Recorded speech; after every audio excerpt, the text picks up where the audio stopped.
welcome to Table 3 News at 9. I'm Jennifer Wicklander. And I'm Lauren Rocket. Tonight's top story sends us to NDSU, where they have just recently named their new provost. Bruce Raffert has been appointed as NDSU's new provost. Raffert was selected by NDSU President Dean Brashani on Friday afternoon. Raffert will also be taking over the position of Vice President of Student Affairs. Coming from Clemson University as Dean of Graduates, Raffert is well prepared and very excited about the new arrangement with NDSU. The university's land grant mission is expected to be advanced with Raffert's additional efforts. Raffert said there's a lot to look forward to in the future, and he is very excited to be a part of it. Now back to the studio with Alyssa. Thanks, Jen. Last evening, new NDSU Student Body President Cam Knutson and Vice President Keenan Hoff were sworn in for the 2011-2012 school year. Along with them, 8 executive commissioners and the Senate members were sworn in. Each senator was asked a series of questions regarding their position before being sworn in, and all executives were passed into their positions. Lauren Wilbers, new NDSU Senate Executive CSO, says, "It is such an honor to represent NDSU in such an impactful way. The event took place in the Great Plains Room in the Memorial Union. This coming week is transition week for all these new inductees. Each candidate must review the previous position holders' documents, learn procedures, and meet with old members." And now back to the studio. I'm Mackenzie with Table 3 News. On May 14th, NDSU's Bison Card ID Center will fully transition into using one design for the university's ID card. Students, faculty, and staff who will still be associated with the university in the fall are required to have the new Bison card, a green and yellow card containing a Bison graphic for the full charge of a replacement, $20. Although if exchanged before May 14th, they will be replaced free of charge. In 2008, the university replaced its brown Bison ID card with the green and yellow to enable proximity scanning capabilities on campus. With the new card, students, faculty, and staff can present their card to sensors on campus and be allowed access to the buildings, offices, and dining centers, whereas with the brown card, it had to be swiped. The transition will make things easier for everyone on campus, NDSU Card Center employee Josie Breen said. Those needing to exchange their Bison ID cards can visit Bison Card Center located right behind Bison Connection on the main level of the Memorial Union. Now back to you, Alyssa.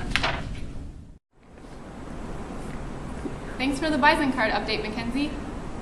Thanks, Jen. NDSU's National Residence Hall Honorary hosted a banquet yesterday evening in honor of all the on-campus governments. Nearly 150 people attended the event, and many different awards were given to students for their hard work. Perhaps the most significant award was the Golden Bison, which is presented to 3 individuals. The award can only be given to 3 students a year and traditionally goes to the students who advisors feel have been the most dedicated to residence life throughout their time here at NDSU. This year's recipients were Casey Cables, Susan Dennison, and Bonnie Willenbring. Susan Dennison, former NRHH president, says, "Receiving the Golden Bison Award was a great way to close my 4 years here at NDSU. The night was certainly a wonderful night of recognition to remember these dedicated individuals." Now we'll give it over to Lauren for the first of our Bison Sports broadcast. Thanks, Jen. Well, it's been quite the week in Bison athletics. Yeah, it has. Local NDSU high jumper Tony Tollefson has had quite the impact in the track and field sports, as she has seamlessly leaped over the competition. Throughout the indoor season, Tollefson took first in 4 events, along with winning the Summit League Championship with a jump of 5 feet 10 inches. Although the jump was not Tollefson's best, it still set a new track record. To start her outdoor season, Tollefson again hit the mark of 5'10", tying her jump she made at the Summit Championship and soaring into first place at the meet. Tollefson says she has been working hard each day because she wants to jump 6 feet by the end of the year. If Tollefson is able to accomplish this, she'd break her own record of 5 feet 11.5 inches. Tollefson's next meet will be this Friday as the team goes up against the UND Fighting Sioux. Thanks, Lauren. Now to jump into our next story. The NDSU Bison had their spring football game held at the Fargo Dome this past Saturday. They had a record showing of 3,051 people. The 2 NDSU football teams battled against each other with the green team coming out on top with a 24-17 win over the gold. Highlights of the game were Derek Lang's 80-yard run for the green team. Christian Didzik's blocked a punt while Brendan Pugh ran in for the score. And the green team also had a 95-yard kickoff returned by Ryan Smith. For the gold team, defense was the key, with Ariel Boyd having 7 tackles and a forced fumble and an interception. It was a preview of what the NDSU team will look like this fall, said linebacker Travis Beck. This is the end for Bison spring ball, but their first season game is September 3rd at home against Lafayette College. Now on to you, Jen, with more sports. NDSU's Wellman Wellness Center held their intramural basketball playoff games this past week. With both the women's and men's division, there was plenty of action to be seen. In the women's division, Team Bow Chicka Wow Wow pulled away with the championship after a tight game against the Wild Ones. Wild Ones player Whitney Holmes said it was the most exciting game she has played since high school.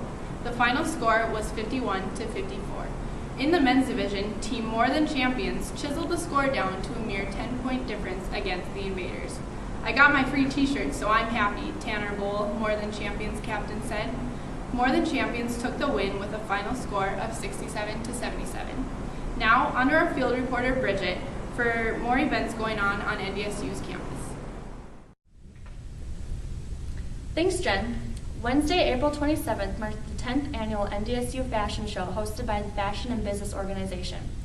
The show took place in the Memorial Union's Great Plains Ballroom and featured designs by NDSU students and spring trends from local retailers. Students modeled apparel donated from 12 clothing stores in the area, including Express, Buckle, Forever 21, and the NDSU bookstore. PR representative Amber Welter says our main focus was on recent trends. We had trends from a lot of local retail stores in Fargo who were nice enough to donate clothes for the show. The Fashion and Business Organization coordinates the fashion show every spring. It is their biggest event and is completely run and developed by members of the organization. While models battled it out on the runway, there was a different kind of battle going on NDSU's campus. You're right, Bridget. It was the Battle of the Bands. North Dakota State University hosted the 2011 Battle of the Bands last Thursday at the Memorial Union. Many bands entered this year with the hope of taking home the title and the chance to perform again as the opener for NDSU's Band Day. Each band had a 15-minute time limit on stage, including setup and takedown, and a $50 fee was required for the bands to perform. Davy Jones and the Seven Seas took the competition this year, with the Sky Apart coming in close second. Other bands that participate include Any Day Now, Low Budget, Fading Haze, and Lightning Crisis. The event was free for students, and it allowed a great chance for the young bands to showcase their musical talents. Adam Schwitzenberg, one of the individuals in charge of the event, wants to thank everyone for coming this year and looks forward to next year's competition. Now back to the studio. There's quite a bit going on at NDSU's campus, isn't there? There sure is. In order to celebrate the end of the school year, Cabot Hall hosted its 4th annual Watermelon Day on Friday, May 6th. In preparation for summer, this event featured a variety of outdoor activities, including a volleyball tournament, a watermelon eating contest, a seed spitting contest, and relay races. In addition, this event provided lots of free food and prizes. The first 250 people to arrive received a free water bottle.